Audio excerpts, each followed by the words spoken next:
morning, everyone. Just our shape of the day, our shape of the session. We're using a what, so what, now what framework. We're both educators at heart. So we're going to talk about who we are, an overview of the project, so what it was, where we've been, and we're going to have an interactive conversation part. So we're going to put you to work. And then we're going to talk about where we are now and then conclude.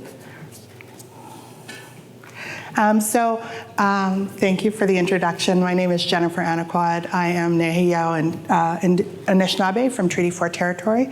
And my grandparents are Tom Anaquod and Sophia McDonald. They're both residential school survivors, and I was raised by my grandfather.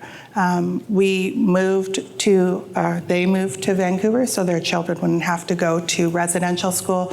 And my grandfather was one of the first court workers in Vancouver, so I like to think that I've continued on with his work. I'm currently the Director of Indigenous Academic Initiatives at Douglas College, which is a fairly new role and oversees a lot of things like transfer credits and transfer pathways. So this is a project that's really close to my heart, and we're going to share a little bit about some of the work that Jason and I have done together and how we continue to do this work and how the project kind of informs that. I'm also the owner and researcher of Anaquod Educational Consulting, so I get to work with a lot of institutions across the country. Hey, good morning, everyone. Is it coming through okay? Can everyone hear me okay? Yep. Thank you, Nick, for the introduction, and thank you, ONCAT, for inviting us here. So my name is Jason La Rochelle. My traditional name is Squeaksalalo. Squeaksalalo is a name that was given to me by the Stalo Nation, although I'm from the Haida Nation, which is in northwestern British Columbia. The Stalo Nation, which is close to the Vancouver area, is a community that I've married into, so it was actually 10 years ago in 2013 that they gave me that name, and it means of the raven, which is in recognition of my Haida roots as well. So really combine a lot of the traditions of the Haida culture with the Coast Salish and Stalo culture. Grew up in the Lower Mainland, so a lot of familiarity with the Coast Salish nations within that region. Currently the director for the Office of Indigenization at the Justice Institute of British Columbia. Been there almost 5 years. Before that, I was with the Native Education College. Jen also worked for NEC for a time there as well. And as Nick said, I started as an instructor there and was a program coordinator, program manager.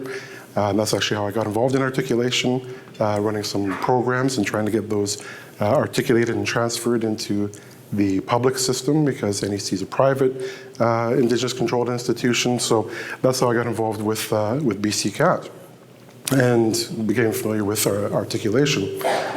Just briefly, a lot of people in BC don't even know what the Justice Institute does, so I don't expect anybody in Ontario to know as well, although it'd be very impressive if you looked up JIBC for some reason.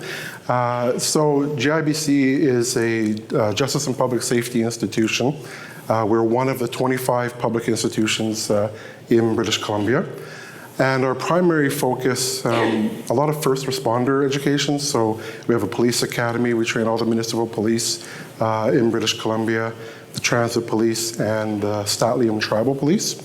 Paramedic training, so working with BC Emergency Health Services and training a lot of paramedics, and health sciences education, emergency management, law enforcement studies, so that's where we have our degree and have a lot of things around articulation and around criminology and things along those kind of lines.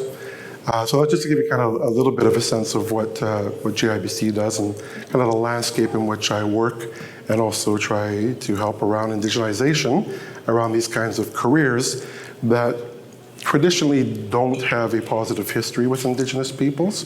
All that much more important around having an Office of Indigenization. I'm the current chair for BC CAT's Indigenous Articulation Committee.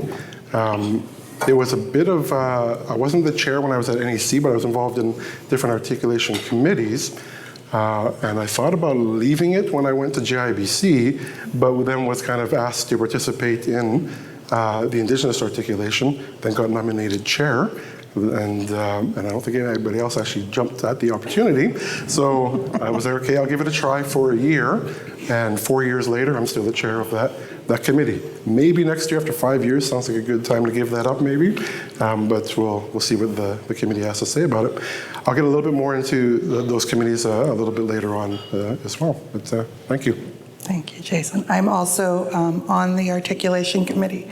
I took a brief step back when I moved from one institution to the other, but now I'm back. That's you. That's me. So the purpose of the project, this was initiated from BC CAT. BC CAT people are here. And there was a call for proposals on pathway partnerships with Indigenous post-secondary institutions. So these are what we would call IAHLAs. And this was response to the provincial initiatives to improve educational access and outcomes for Indigenous learners. Traditionally, like Jason was saying, it's challenging to sometimes get those courses articulated, and we'll talk about this throughout the project, but a lot of times what we're seeing is with students that are attending IAHLAs, when they go into a post-secondary program, not all of those credits always transfer forward, and then there's frustrations on the student's part, or we end up with students who are doing extra work to try to make up some of those credits. And I think some of them are challenging because it would be something like English, which may be exactly the same across the board, but those don't necessarily transfer. So the goal of the study was to explore current practices that help support and enhance Indigenous students' experiences in post-secondary education of the overarching goal. The project resulted in a deeper understanding of current transfer credit pathways between Indigenous Adult Higher Learning Association and public post-secondary institutions. So in BC, the IAHLA institutions, there are, last count, I think 44 Indigenous-controlled institutions. Most of them are very small, often based in community, on reserve or near the nation that they're serving.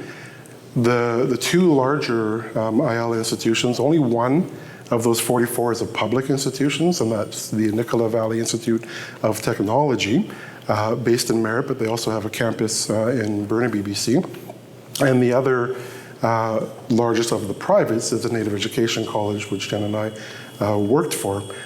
And so for these IAHLA institutions, mostly because there's so many, depending upon the different kinds of education that they're providing, they rely, because they're not getting public funds on any regular basis, rely on partnerships with a lot of the public institutions. Sometimes that's how grant funding will go through, in partnerships with various public institutions. And hopefully articulation agreements come from that as well, through that partnership and a recognition of that credit, where they might be doing either all of their training at that institution, or they're doing part of their training, depending upon where it's located, at the Indigenous controlled institution and at the public institution, and be able to transfer that credit into that institution. So that's where some of that kind of broader landscape around the IAHLA institutions. They do work a lot more nowadays with the province. Our ministry, which changes its name every few years, I believe is currently called Ministry of Post-Secondary Education and Future Skills. I think they changed it last year. And so they work regularly with IAHLA as an association, so that it's not just an individual institution trying to work with the government around that. They form kind of that association. And so, but it is very difficult for these institutions to, because of their very nature, to be on a transfer grid, or to find out outside of that institution whether or not the education they're taking there is transferable and where it might be transferable to. And some of that we'll also get into. Yeah, so we see a lot of the times they'll be brokering courses from different institutions. So you may have a program that's running at an IAHLA that has 3 or 4 different institutions that they've worked with to put together a package. And so when you're trying to transfer that in, it's looking back to all of those institutions to try to find those credits. So a number of things happened with the project. For us, we had a really reflective process in having to look at our own assumptions around transfer credits and some of these pathways. But this is one of my favorite parts that came out of the project was kind of the reflective piece that came at the end, where we looked at more holistic delivery of the project. So the infographic is one of the things that came out and really highlights the key messages that we're going to talk about today. But one of those is wraparound support. And so you can see a number of the key messages here. Yeah, I think Jen and I still talk about whenever we see this infographic, and because it really does capture the essence of what the research project is and some of the bottom line themes that emerged from the research as well. Also, what Jen and I talked about even yesterday and looking at it again, and thanks to working with BC CAT around. We have the document.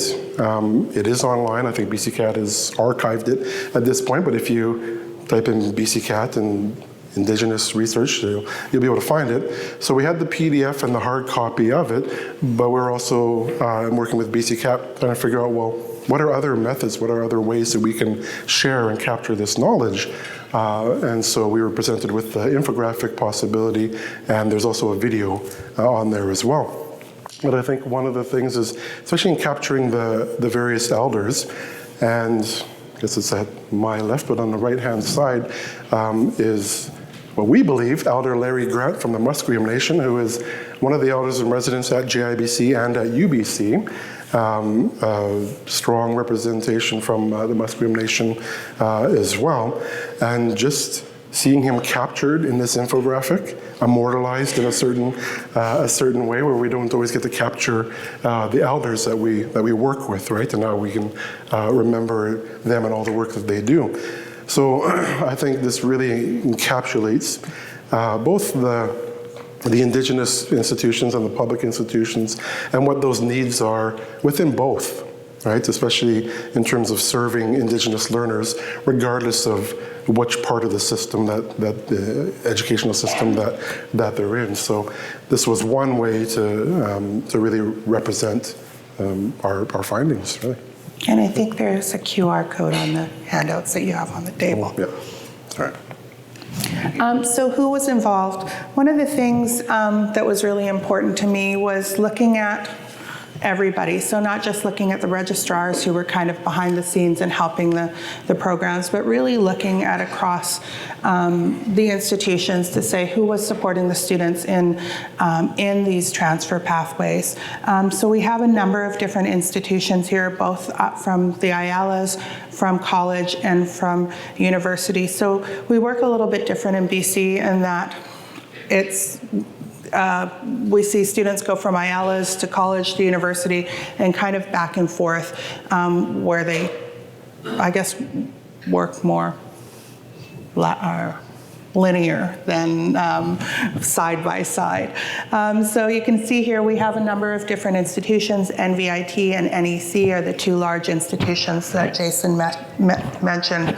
But we also have New College, Seabird Island College, which are quite small IAHLAs, and then UBC, which is, of course, our big research university, JIBC, UNBC, Douglas College, and UFV. And you can see we have a number of different participants. So from admissions to recruiting, program managers, senior management, Indigenous student support, elders, and faculty. And one of the things that really came to light was this need for relationships between these people. So we're going to talk about that as we go through. But you'll see it's very varied in the people that we were talking to, and often had contradictory stories even within the same institutions on how some of these pathways worked. Do you want to add anything? What was really important for me as the lead researcher, but for us as a research team, was really grounding this in Indigenous methodology. So understanding that these relationships were going to take time to build, working with the elders in an important way, and listening was important. So We grounded this in the 4 R's, and we heard about that yesterday, of respect, reciprocity, responsibility, and relevance, and thinking about which one of each of these R's meant to the project, and then we actually grounded our findings under those R's. So we used virtual circles of gathering because we were still during pandemic. People weren't gathering in person.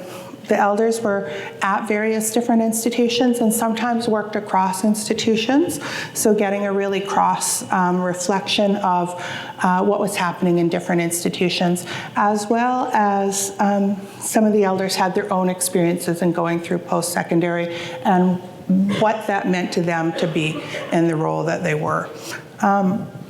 So we really had this cross-section of roles to privilege all voices and to find out what was happening in different parts of institutions. We know what we're really good at in public post-secondary is siloing our work, so we wanted to make sure that we had voices from across each institution, which was challenging, again, during the pandemic, but we found ways to try to make that work.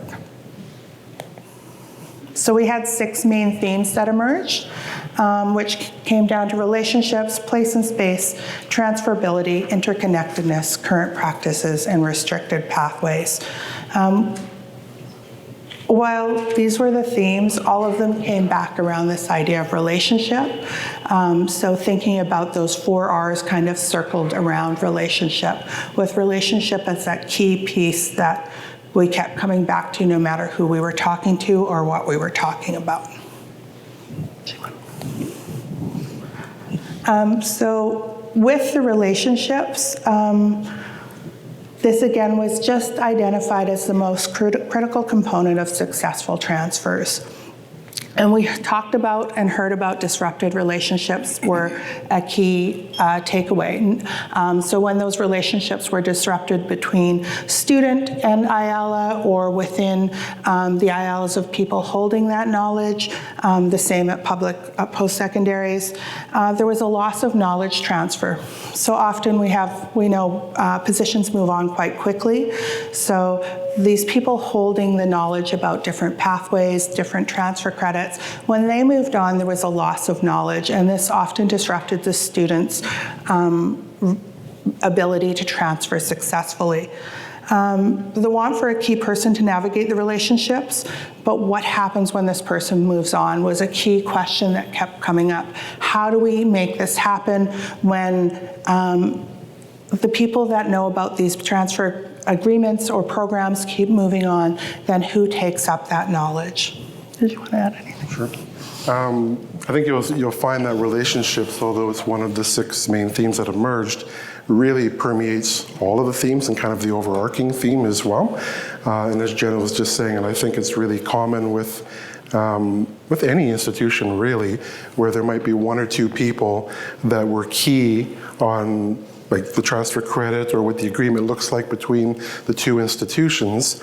But if it's that 1 or 2 people, and this is especially a challenge with the Indigenous institutions that are small and maybe rely on that one person doing 4 or 5 or 6 different kinds of roles and juggling those and helping that Indigenous learner kind of throughout the process.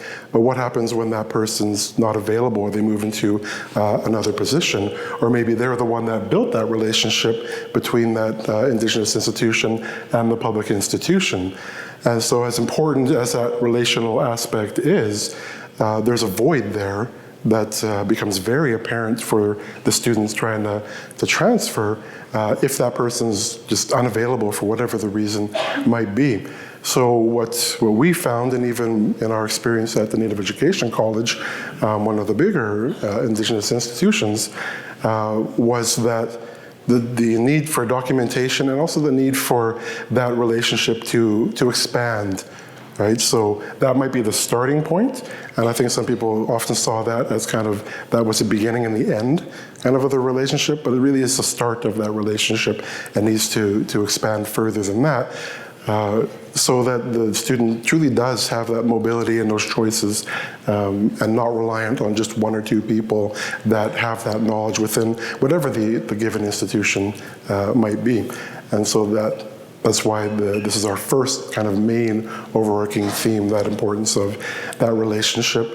And that's also the relationship, just aside from the few individual people, between a public institution, and in our case, most of them are private Indigenous controlled institutions. I know it's different in Ontario, but really it's about that relationship between an Indigenous institution and whatever the other institution is going to be, whether it's a sender or a receiver, and how that's going to be looking in terms of the transferability.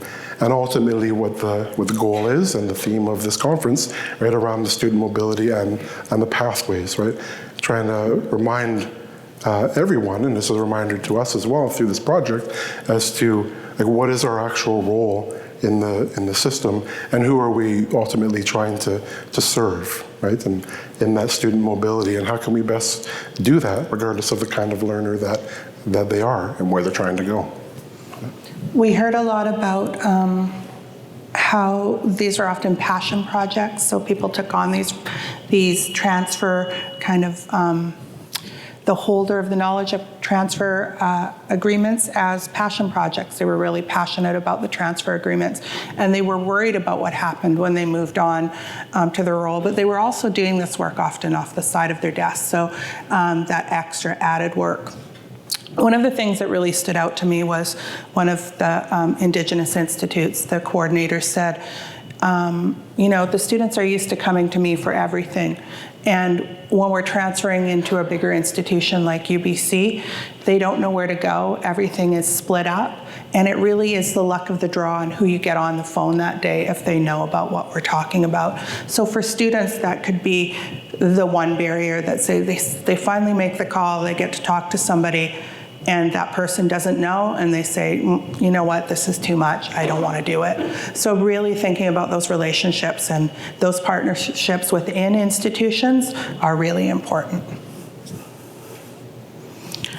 So place and space came up, and this was really interesting to think about in terms of some of the smaller Indigenous institutions and location. It's really challenging for them to physically connect the students with both spaces.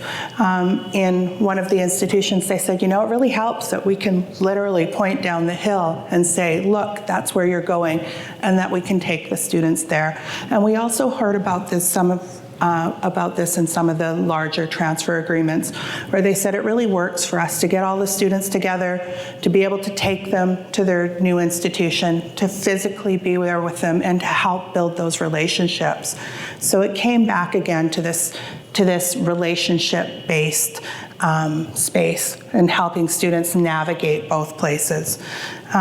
So helping them navigate both physically and during this time virtually, during the application, created more success in students saying, oh, I can do this. I know my way around. I know who to talk to. I know it's a bigger institution, but when I get there, there's friendly faces.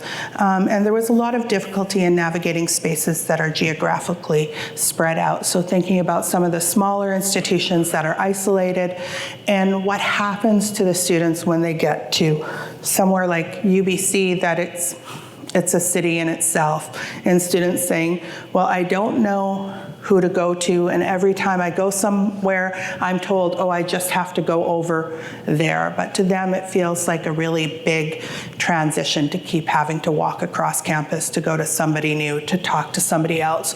So again, these relationships were really important. And we heard from accessibility services people that said, even for the students who need accessibility services, if those relationships aren't there, they're not going to come to see us. So again, the breakdown of success in happening when students get to the new institution, the receiving institution, and not having those relationships there, not being able to say, oh, I know where to go, or I know who to talk to. I think the only other thing that I want to add to that is around like community-based programs.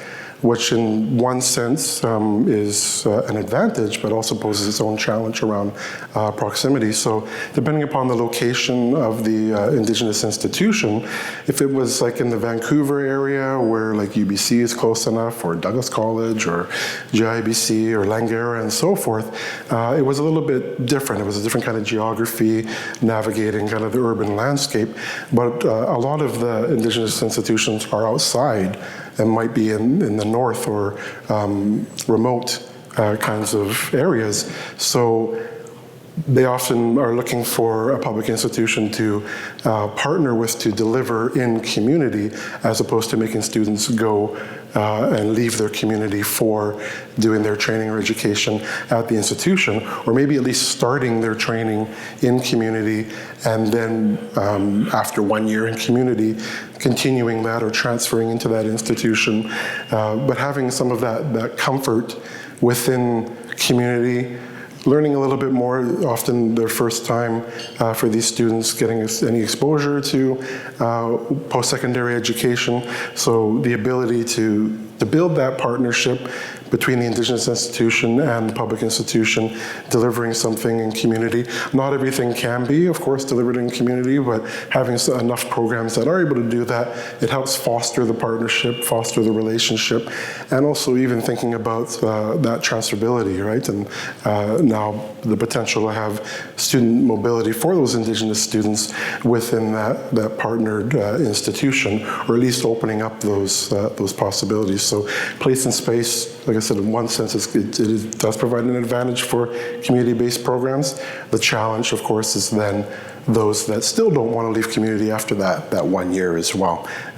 But it does help springboard some students to make that leap that might not otherwise do that. Right? We heard a lot about place and space in regards to wraparound services from our elders, and the importance of having place for students to arrive to. So for having those Indigenous gathering places for students to arrive to where people came to them.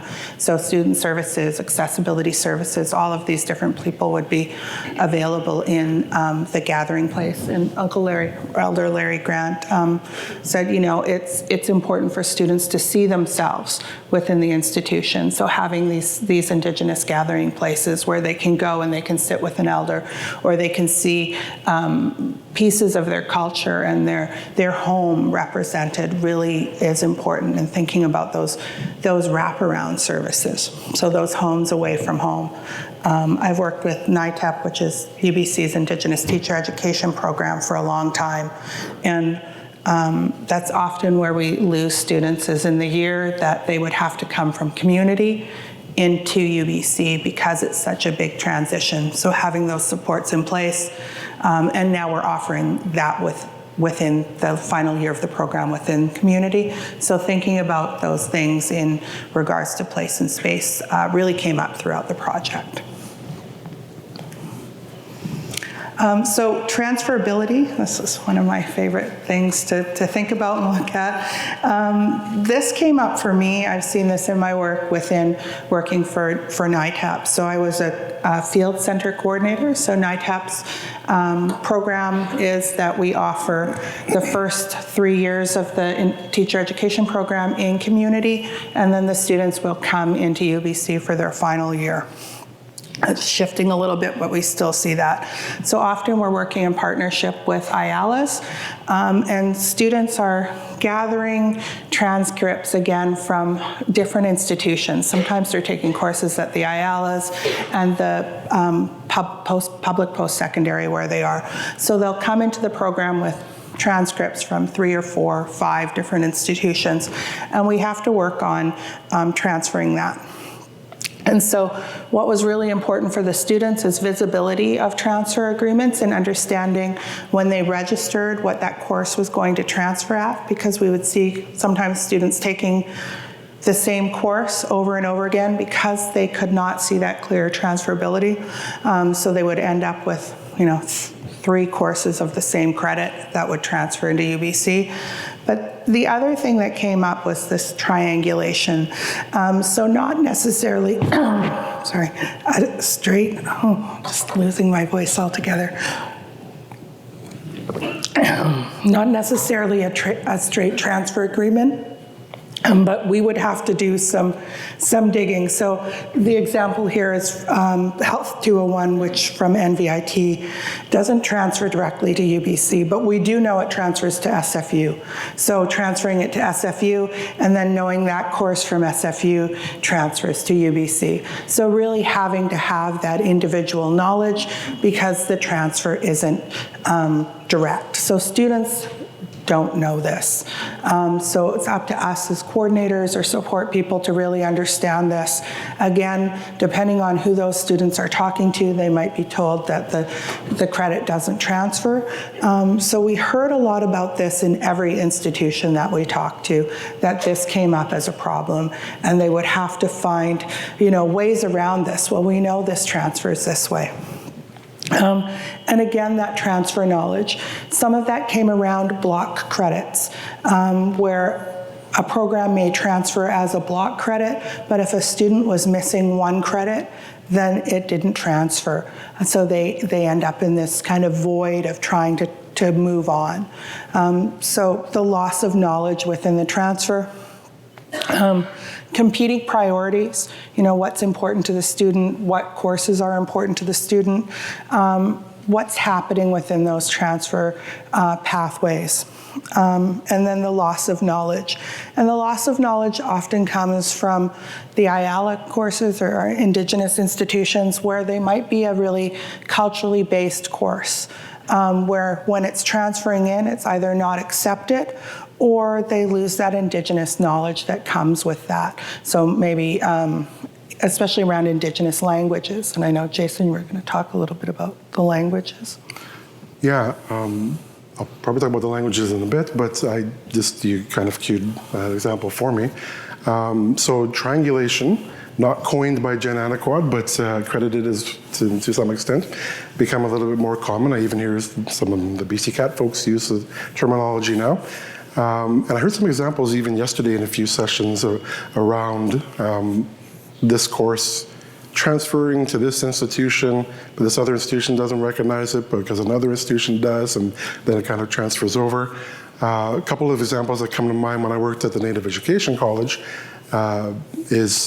so they were in a Justice Studies program there, eventually got block transferred to NVIT. But in the meantime, Simon Fraser University actually recognized a couple of those courses as first-year CRIM courses, but nobody else was recognizing that. But also nobody knew that SFU was recognizing that. But once you told another institution that SFU was recognizing that, then Langara College or Douglas College or something like that, it's like, oh, well, SFU is recognizing it, we'll recognize it too. But it wasn't like a straight course by course articulation. It was kind of this triangulation method because one of the large institutions recognized it. Other institutions then were like, okay, we'll do that. So in a sense, it's kind of like with the Indigenous institutions, even though that course might be on par with something in the public institution, it takes one of those public institutions to almost take a chance on articulation and that partnership and to really kind of review that course and say, well, yeah, like we recognize this, even the same textbook and so forth. Course outline looks very similar and all those kinds of things that they can recognize it.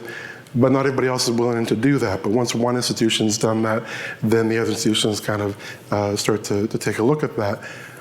But what Jen was also talking about in terms of an Indigenous specific course that's really got Indigenous knowledge is wound up in it. I remember in our counseling program, it actually had a psychology designation, like a Psych 120, and it was called Cultural Health Practices. But if you went to the psychology department in any of the public post-secondaries in BC, you're not going to find that course. They don't know what that looks like. They don't know what it's about. And so I'm talking like 15 years ago or so. So they didn't know what to do with it. Eventually it got wound up in block transfer credit for like if a student did that entire certificate, that was wound up in there, they would get credit for it. Kind of the irony that I've seen in the last 10 years to some extent, but 5 years in particular, especially around indigenization and wanting to actually immerse people with Indigenous knowledges and put it more on par with other knowledges that are traditionally part of the institutions, is a course like that. A lot of institutions now wish they had that, wish they had something that looked along those kind of lines, and would want everybody to take a course and have a little bit of that kind of knowledge around what are some traditional health practices around mental health, right, from an Indigenous worldview or Indigenous perspectives as well. So kind of interesting that I've seen, or at least been around long enough in the landscape now, to kind of see those shifts and where, the public institutions, whether they're in Ontario or BC or any of the provinces or territories, they weren't built by or for Indigenous learners or Indigenous peoples, right? And so the knowledges that are traditional within those institutions, within transfer credit systems, right? Certain knowledges are favored over others, traditionally, right? And that's partially where some of the transfer credit and course by course and things like that, right? I've seen it play out in exactly that kind of fashion. That has been changing, for sure, where people want to see more diversity, an EDI lens, an indigenization kind of lens in the courses, and really some responsibility to do that. But that's much more recent, right? Kinds of discussions, and as I think we all know, academia is slow to really kind of move in certain directions or get pushed in certain directions or mandated for certain directions as well. But it definitely influences student mobility when they have particular courses that may or may not get recognized, especially if they're very unique kinds of courses, just because somebody's not quite sure what to do with it.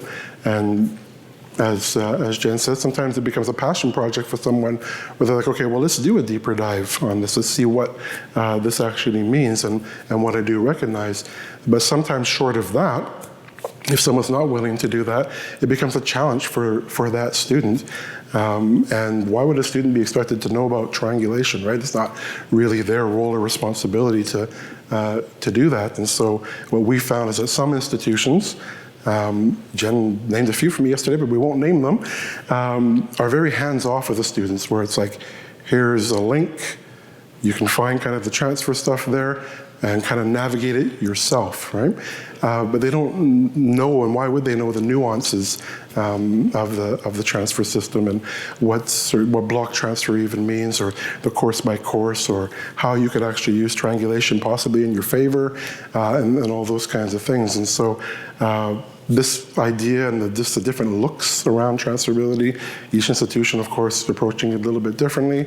BC CAT has been very helpful in terms of continuing to modify the transfer guide as well, to be able to help that. But just the sheer number of courses to try to navigate for any particular student is quite daunting.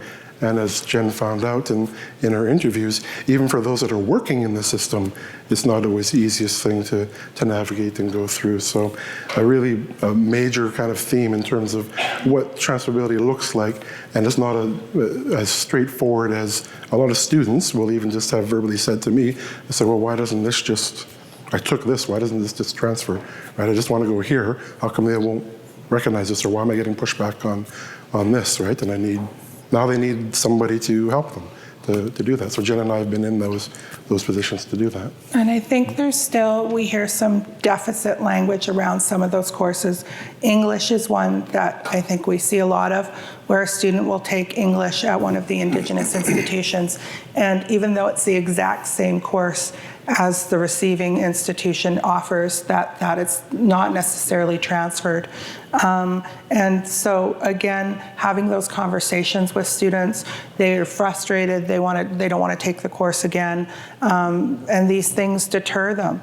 But another thing that really came up around the block transfers is the cohort model, and the cohort model being this ideal transferability where they go together as a group, where they support each other, where they have then built-in supports as they move on. But those students that maybe did not get all the course content may be accepted into that transfer, but are missing those credits upon graduation. So they all of a sudden see everybody they're graduating with, but because they didn't have the full block transfer, don't get to graduate.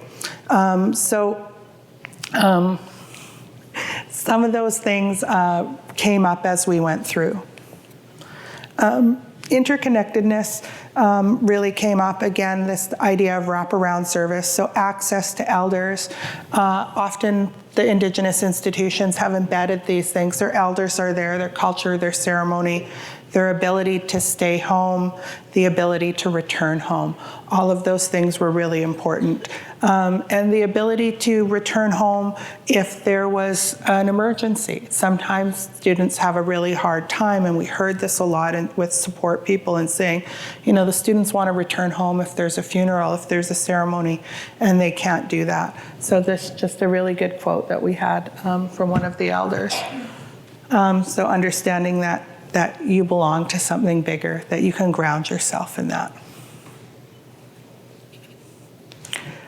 So some of the current practices we saw in where some of the breakdowns came in is, so when we're looking at admissions, the IAHLAs are providing wraparound supports, and then difficult navigating this in the larger institutions. So having all of those things, the IAHLAs are often quite small, so you can yell across the hall to Jason and say, hey, Jason, the student needs to talk about X, Y, Z, and you know everybody there. When they're getting into the bigger institutions, even though those transfers have gone through, a breakdown in services for students. So not necessarily being able to navigate or know who to talk to about different things. And the same in financial services. Often having a direct understanding of funding and then moving into a larger institution means that there's not that direct understanding of funding. So having those breakdowns. And a really big theme that we saw was around accessibility services. Often the IAHLA is not having the same type of supports, but then moving into a larger institution that has more supports, but navigating those application processes, not understanding that it's not going to be automatic. So some of those things. So again, really having those wraparound services and those teams that talk to each other. So having somebody from, you know, each part of the different teams supporting students, chatting with each other. Just briefly around the relational aspect again and some of the current practices. I think this really applies to, I mean, we have it within Indigenous context, but really any institution, like the sending institution, receiving institution, and that relational kind of aspect. It's a starting point, like I said, but it needs to be a relationship beyond strictly a credit transfer relationship, right?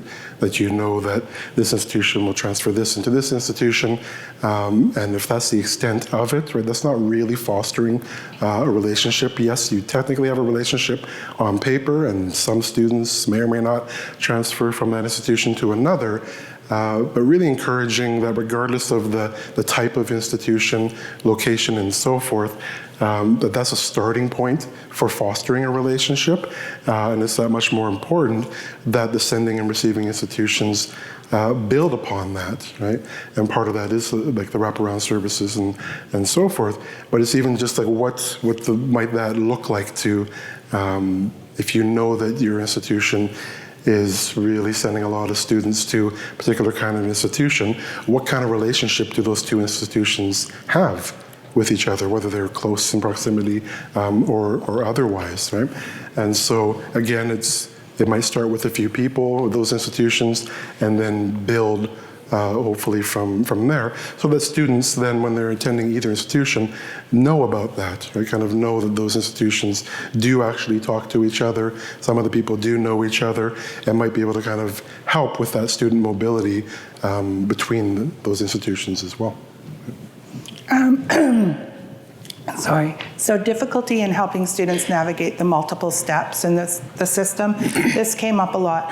And we heard things as sometimes it can be as simple as being able to print an application, but difficulty in, again, connecting with the right support staff, getting the right person on the phones, you know, that they know what they're talking about. We heard a lot from the IAHLAs of having a touchstone person. So I have my touchstone person, but then they were gone and I didn't know what to do. And the people that I reached out to actually didn't know what I was talking about. So often these pathways lay again with those people, and if they don't have the time to pass on that knowledge, we heard from coordinators. Actually, our own registrar doesn't know. So how are we supposed to transfer students? But the other thing that really came up is accessing official transcripts, from the cost to not understanding always that our Indigenous institutions are brokering courses, so that they have to go and get 4 or 5 different transcripts, and then being able to get those to the new institution, the receiving institution. So trying to track down transcripts and then making sure that they transfer to the right thing, again, is really important. And we heard that these pathways were often restricted because of this. So we came away with a list of recommendations, or a wish list we asked people for. And a lot of these things were creating space to build relationships between IAHLAs and receiving institutions, so that time and place made to be able to create these relationships, not just for the students, but for those that were working within the pathways, and not having to do it off the side of their desk or as passion projects. Creating navigator roles. We heard multiple times that people wish that there was a navigator role within the transfer within BC CAT, so that they could just go to that person, the student could go to that person, and they would help navigate all these different things. The visibility and knowledge of current transfer pathways on all levels. So again, from IAHLAs to new institutions and back and forth, and how they work. We heard again, over and over again, that they would have to go dig for this. I had to go dig for this information, because when I went to the new registrar or went to the new person, they were unaware of the pathway and how it worked. Ensuring those who have fostered the relationship and hold pathway partnership knowledge have the opportunity to pass this knowledge on. So as often we know, one person leaves and the next person doesn't start till the day after that person leaves. And so there's not time to pass on some of that knowledge that is maybe not written down anywhere. So having clear transfer credit information. And one thing that was really interesting was keeping pathways as part of the program changes or renewal. So we heard from some faculty that, well, there was changes made to when this pathway was started, and when the students are coming in now, they're actually lacking this information, this foundational information that's going to make them successful or not successful in the program. So those program changes weren't clearly communicated with the receiving institute, or back and forth.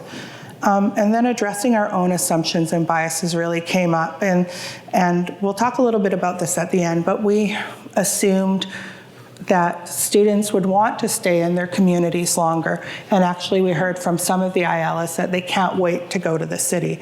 So really making sure those supports are in place when they are ready to move on. I think before I get into the articulation committees, just reminded me about, that was kind of somewhat of a surprise for Jen and I when we were going through the research, in terms of, we even presumed that, especially in the smaller Indigenous communities, northern remote ones, that a lot of those learners would want to stay in community. Especially a lot of the younger ones did want to actually leave community, explore a little bit more. We've seen it at Native Education College as well, where some students will come from rural communities into Vancouver, and some, once they're in Vancouver, don't want to leave Vancouver and go back to their home community again. Others can't wait to get back and get very homesick as well. But we weren't sure, and we kind of had our own presumption, and we had to check our own assumptions and biases around what is an Indigenous learner, where does this Indigenous learner come from, and also remind ourselves that they're not all the same, right? Much like any other learner, Indigenous learners vary greatly. And I'm fond of saying, as the director at JIBC, that there's also not one way to be Indigenous. And so Jen and I are both Indigenous and identify as such. We have some similarities. We're also quite different from each other, do come from different nations, different backgrounds, even though we also consider ourselves urban Indigenous as well. And so really kind of, looking through a bit of that lens of Indigenous diverse lens, where the learners are coming from. It might be a large community, it might be a very small community, but really kind of, it was a good reminder to us and a reminder that we put out to everyone to kind of think about it when we think about Indigenous learners, when we think about an Indigenous institution, right? What comes to mind, right? And what might we actually need to check in on and test? Is that actually true, right? Does that come to fruition? Have we seen that enough times, or is it something that we're just presuming that all Indigenous learners will want to do that? Not every Indigenous learner, as important as the gathering places are, and I see it at JIBC, some Indigenous learners absolutely want to be part of that gathering place. Some do not, and never actually really access going to the gathering place. We know that they're an Indigenous learner at the institution. They're by no means forced to do anything Indigenous, so to speak. That's completely their choice to do that, but they know that those supports are there. The elders are there, the cultural supports. It's important that those are in the institution, but Indigenous learners, it's important that they have that choice, right? And that we don't presume or put, right, what our beliefs are about those learners on them. So I think that was a good reminder for both of us throughout the project, and even kind of one of the concluding kind of things. I'll briefly talk about articulation committees again. I realized, I've been told by both ONCAT and BCCAT, that articulation committees is not a thing in Ontario, that there's a different way that groups get together that's kind of tantamount to articulation committees in BC. In BC, I think there's 65, is that what the last count is? 65 articulation committees, the Indigenous Articulation Committee being one of those. In my previous roles, I was involved in, I think, 5 or 6 other articulation committees, from like tourism to criminology, human services, visual arts. So kind of got the gamut of a lot of different types of programming. What I realized, and BCCAP folks attend all these articulation committees, none of them operate in the same way. 65 of them, and they all kind of do their own thing, speak about different things. Some want to concentrate on their institutional updates and spend 2 hours doing that. Others never do an institutional update, want to talk about like learning outcomes and course outlines, and others never touch course outlines whatsoever. And they talk about what are some of the issues in the sector, right? What are some of the barriers and challenges at institutions that are senders or receivers, and talk about kind of a little bit those broader kinds of spectrum kind of issues. So what I can say within the Indigenous Articulation Committee is my understanding in the early 2000s, it actually started specifically as like First Nations studies. So it was very course specific, First Nations studies being delivered in different areas and so forth. And so a small group of faculty got together and through BCCAT formed that committee. Then for whatever reason, I wasn't involved at the time, it went dormant for a number of years and then resurrected, so to speak, 2014, 2015. And then that's when I became involved in it, and it was relabeled, a couple of different labels, but Indigenous Articulation, because essentially there became so many different courses within the sector that either use the word Indigenous or sometimes Aboriginal. It wasn't strictly First Nations studies anymore, that there was a whole slew of new courses or courses that are in different departments that were undergoing indigenization. And so did this still fall somewhere? Or maybe it was a course, like we have a course in JIBC that was created a few years ago called Reconciling Colonial Practices.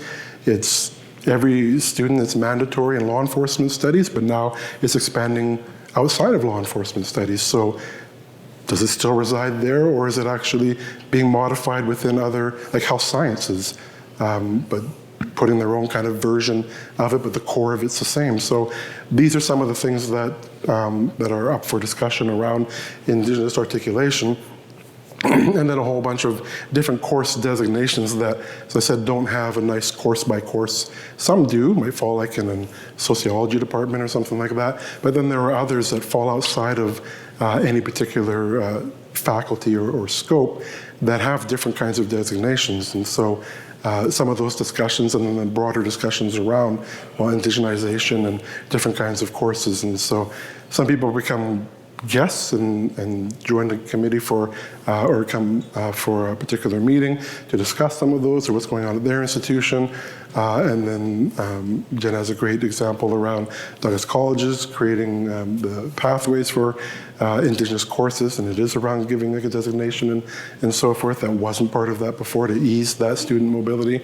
So some of those kinds of things get talked about, but it essentially in the Indigenous articulation is pretty much anything and everything is open for discussion and on the table. It makes for a very interesting meeting because it does mean anything is brought up, and not everything has a nice clear answer as well. But it's good to know, and it's a way for people in the sector to be able to have those discussions. And the way that the articulation committees are structured is that all 25 public post-secondaries essentially have a seat at the table, so to speak, or can send a representative to any of those meetings. Some of the privates do, depending upon the nature of their transfer agreements or articulation. It's usually program specific as well. But it is that opportunity, and so you get a wide variety. Myself as a director for the Office of Indigenization, typically wouldn't be involved in articulation, but just to give you an example of, usually there's like a chair, co-chair, and things like that. The way that we've structured it and tried to indigenize the process is having myself and another director from Selkirk, Diane Bin, and 2 VP academics from MVIT and Vancouver Community College as kind of the 4 to help push the Indigenous articulation forward. But that's actually a very unique structure that you wouldn't actually typically see in a lot of like the faculty-driven types of where you might have an instructor, you might have an associate dean or a dean or whoever it might be, or somebody that's just, they're the person that's always involved in the transfer agreements as well. So you have kind of that wide variety of articulation groups. And just, I'll give an example of some of these pathway, I guess, challenges. So between NITEP, which is the Indigenous Teacher Education Program, and NEC, there's a pathway where if you complete an early childhood education certificate or diploma, this transfers into NITEP in your second year. But Jason's wife was actually the champion behind making this happen, and I was working at NEC at the time. So we both had knowledge of what was happening in institutions. I sometimes work with NEC, but I don't work with NEC anymore. And I still do teach a sessional course for NITEP. So I'm the last person kind of holding that history of how the pathway works. Because I have connections at NEC, know that they're going through a significant change within their ECE program. So really reminding them that they have these transfer agreements and they have to touch base to make sure that those pathways are still going to maintain. But also the promotion of the pathways. So if you have a coordinator that is unaware of the pathways, they're no longer championing or saying, hey, you have this opportunity. So again, we see the breakdown of knowledge quite often in this, in the challenges that come up in the loss of knowledge of how these pathways work. We also heard this in a number of different programs where the coordinator would say, you know, I'm really worried about moving on because nobody else knows about this pathway but me, and I keep promoting it to students and they really want to do this.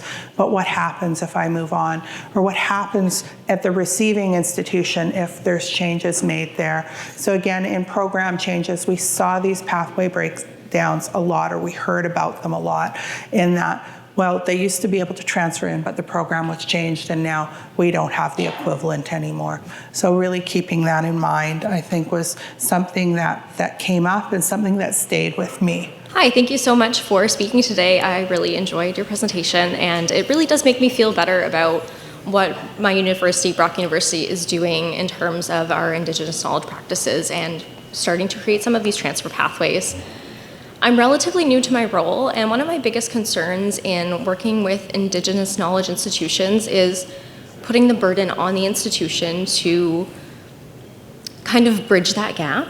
It's relatively new for us, and I want to make sure that when I'm reaching out to new institutions that I'm doing so in a respectful way, and I'm not placing all of the burden on that institution to kind of bring us up to speed on what they're doing. Do you have any recommendations on kind of facilitating that relationship?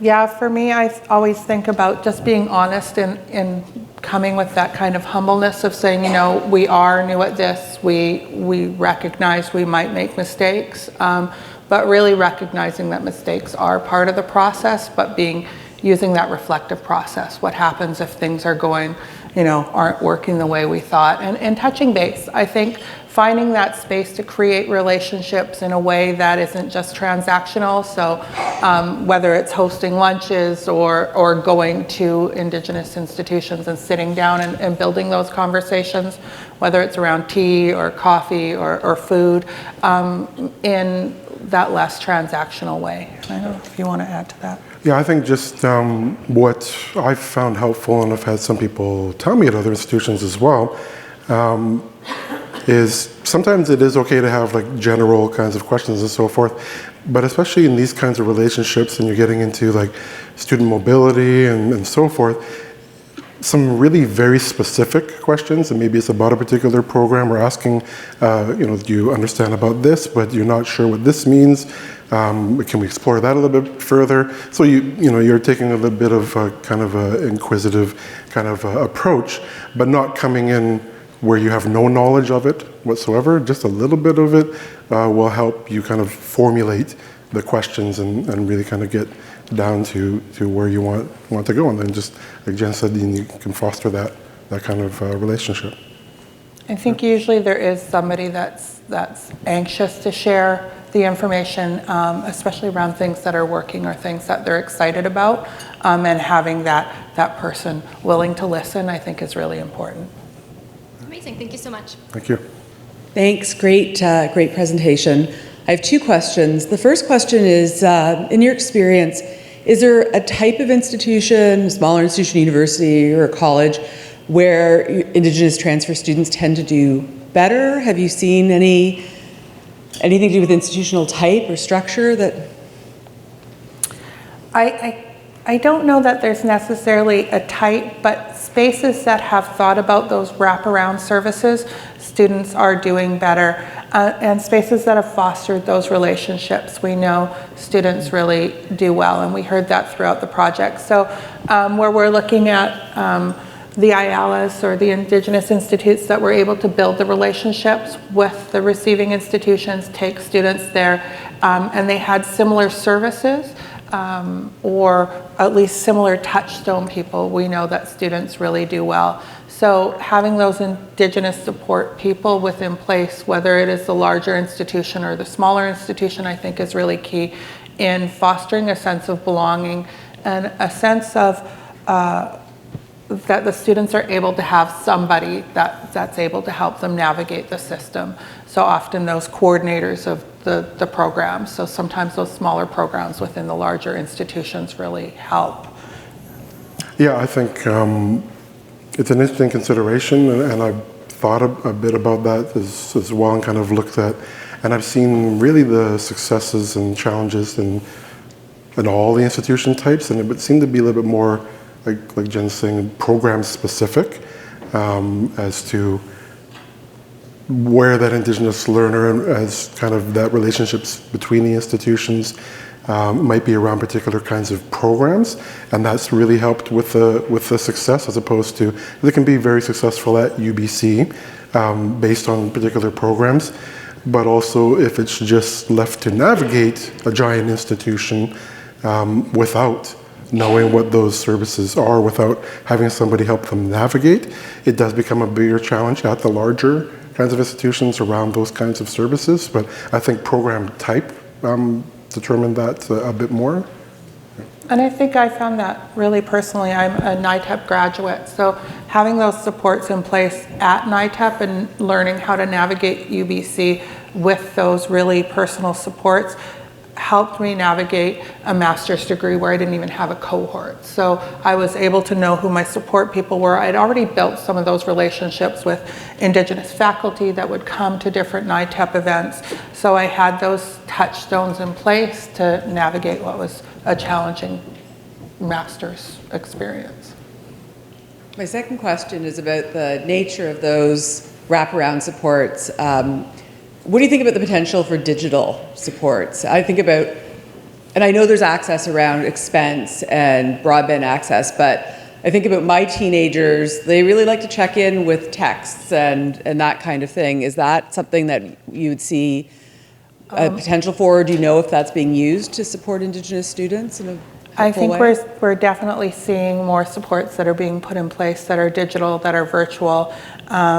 In my current role at Douglas, we're really looking at putting in more ways for students to check in. So those that aren't checking in with us physically, what are some other ways that they're checking in? Can they drop in?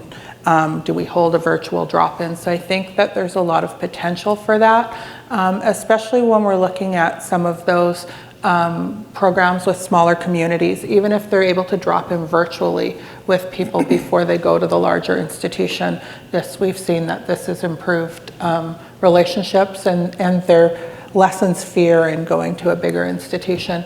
I'm definitely, I think there's a lot of space for digital drop-ins and text and app-based kind of ability to say, what are my wraparound services and how do I navigate them if there's one place that I go to say, hey, what are all these different things? We're really seeing this with counseling for students that are able to touch base with counselors virtually. It's often a lot less intimidating than going in person. Yeah, I think I've started to see that even coming out of the pandemic, some of the virtual connections being maintained and still used in those kinds of spaces. The biggest problem, and you mentioned as well, is connectivity. In BC, you don't have to go very far outside of Vancouver to lose connectivity, and becomes very spotty. And even within a nation that has some training going on just outside of Vancouver, doesn't always have the infrastructure in place. Rogers doesn't have a tower there, and so forth, and so it's not always, that's kind of been the biggest challenge. Even with those that still want to kind of maintain, they've been able to do it while they're in community, but not always easy outside of community to do that. But otherwise, I've seen that kind of maintain and expand a little bit as well. Yeah. Thanks. Okay, I'm going to ask one last question because there's no one at the other microphone.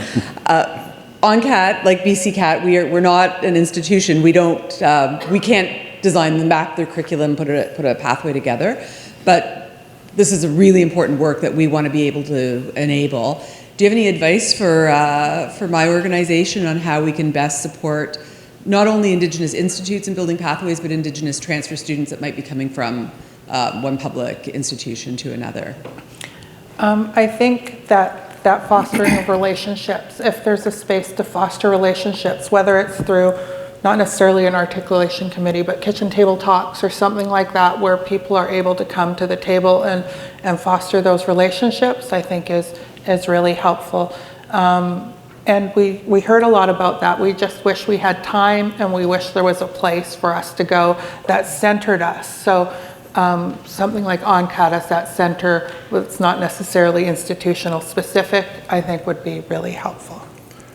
Yeah, I think in my experience with BC Cat and I think ONCAT can do something and already does, is help make the connections.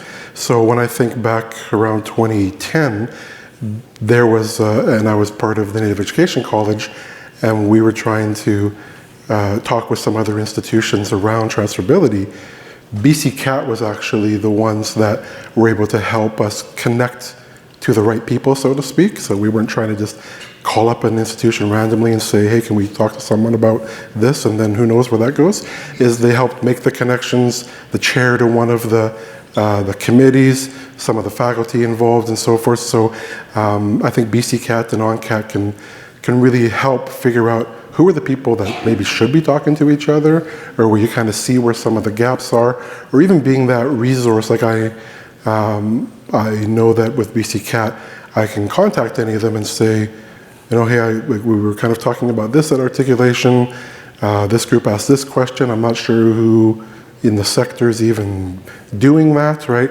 If they don't know offhand, they'll be able to find out that information. So I think it helps speed up those connections and just kind of helps foster that throughout the sector. So I kind of see that as BC CAT, non-CAT, that's part of the role that I see them fostering. Thank you. Thank you. So just wrapping up, some of the conversations that we've had since the project are viability of transfer credits. So what do the courses transfer into the receiving institution as? So we see some of the knowledge lost, and then who decides what they transfer as. This isn't necessarily polar, but this idea of if we have a course that's like a language course, or we have a course that is in Indigenous in content, what are they transferring in as? So what happens to the value of Indigenous knowledge when transferred? And this comes up, came up with us in NITAP, as students would have to prove that certain courses had Indigenous content or Canadian history. Once they've gone through the triangulation of transfer, they end up being arts 1XX or arts and 2XX. And the students, when they needed to be certified, we would have the teacher regulation board calling us and saying, well, where is this credit? And we'd have to go back and try to track those for them. The students were unable to do this themselves. One of the things that we've done at Douglas College to address this is we don't have an Indigenous Studies department yet, but we've created an INDG code. So when we do have courses that come in that are Indigenous in nature, we have a committee that assesses them and says, is this an ANTH 1XX? Or should this be INDG 1XX or 2XX? And we consult with the students. We ask them, what are your goals? What would this best serve you as? So we're able to have a little bit of flexibility in that. And then maintaining these relationships. How do you maintain relationships during the program reviews and changes? Who's at the table? And how to build relationships with everyone involved. This was an ongoing conversation, and especially around wraparound services. There's so many people involved. How are all those people coming to the table together to think about transfer pathways? So I know Jen's mentioned languages a few times and has some great examples.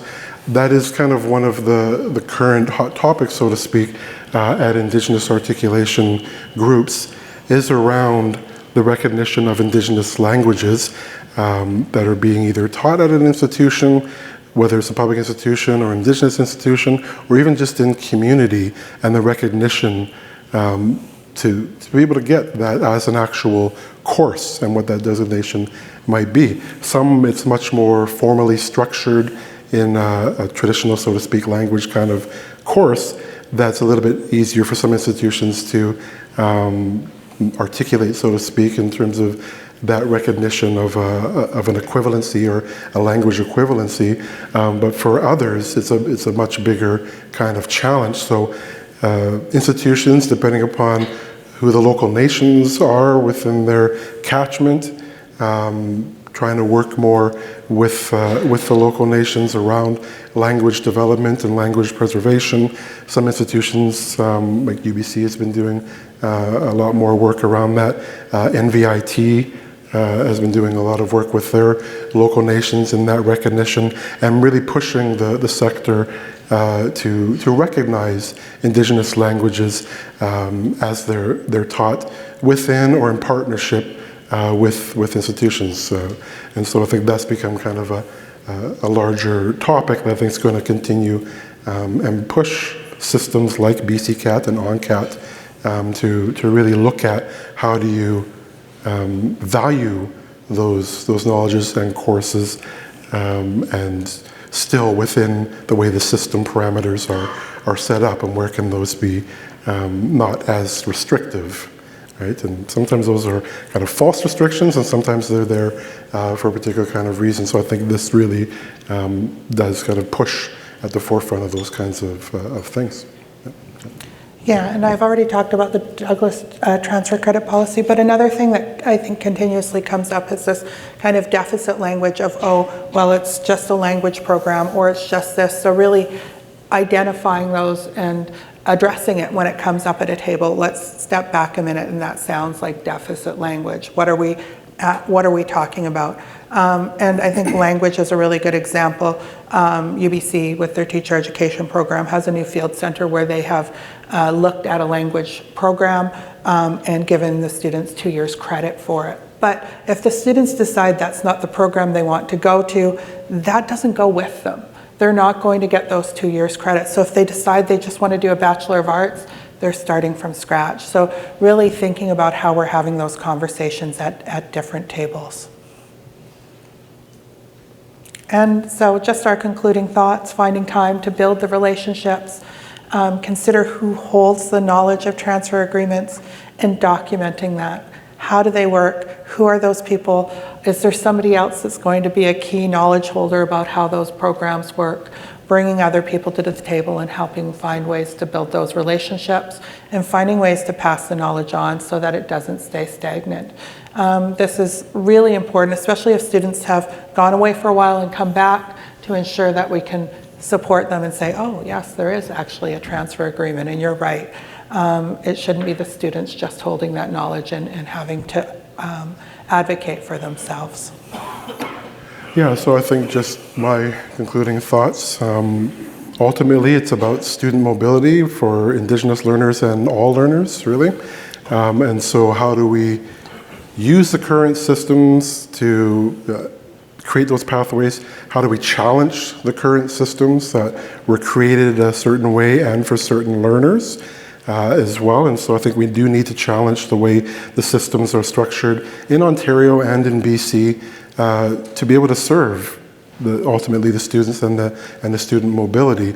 And just because some of the systems look like they were always supposed to be a certain way, that's more of a matter of practice often, not that those can't be overcome or challenged. And I think we've seen, even through this project, where there's like a lot of unique solutions, and not everyone's ready for that right away, but as more institutions and more people within those institutions not only foster those relationships, but foster those pathways, other institutions take notice, right? And start to see, oh, well, students are transferring into that institution because they've got this pathway.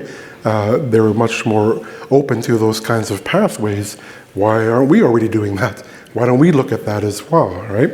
Like, what's actually the barrier? What's holding us back? And so I think just kind of keeping that big picture in mind around kind of those systemic challenges.